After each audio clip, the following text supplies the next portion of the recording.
So it's a really big deal for someone to actually finally come forward. And that really needs to be valued. And actually, you need to take that responsibility in the way that you are transparent with our clients. When somebody first discloses domestic abuse, my first question would be, what do you want to happen?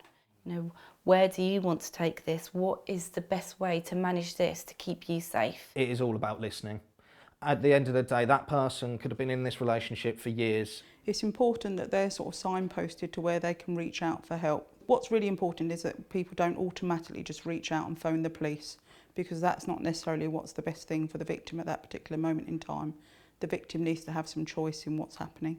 Your initial point of call would be to take it to your manager, and then they can follow the appropriate safeguarding leads. There will always be a safeguarding lead within any agency. There's an Ask Annie toolkit, which gives all the information they need, which is also on the government website.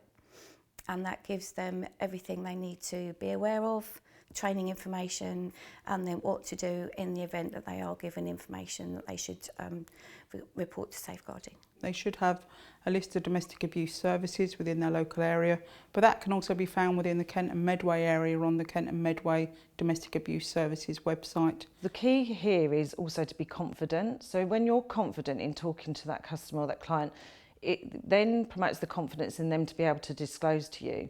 If you really don't feel confident in that, then what I would do is I would seek the advice of your manager or your superior or your safeguarding lead and talk to them about how they can respond. Again, it would be a case of we would provide numbers, so there'd be numbers there and they can always call up the domestic abuse service at that point for that discussion.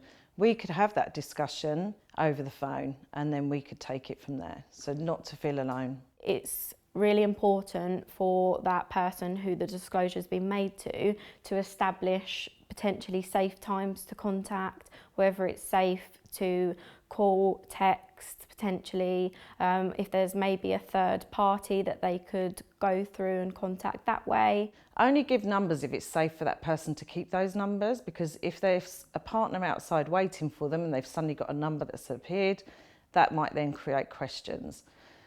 If it's not safe to provide numbers, assure them that this is a safe space and actually they can come back and they can talk to you again and that people are there if they need that support. Signposting is probably the most important part, and just facilitate that help seeking if that's what the person wants to do, by just explaining to them where the help is and how they can get it, whether that's through a domestic abuse service, whether that's through contacting the police, whether that's through directing them to a website, for example.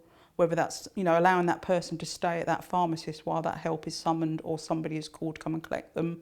There's a number of different options available. That person's safety is the priority. One Stop Shop is like a hub where the person can choose kind of what support they access on the day, but it's there and available for them, just to kind of present them with options when they're at a time where they feel like they've got none. Knowing someone's there to talk to will give them that encouragement to know that someone actually believes them and they will come back. You can sometimes just see the weight lifting off somebody's shoulders, and just giving them the message that you believe what they're saying and that you understand how difficult it's been for them and how frightening it's been for them, just helps that person to understand that there is help and you're validating what they're telling you, and that is such a powerful message to give to somebody.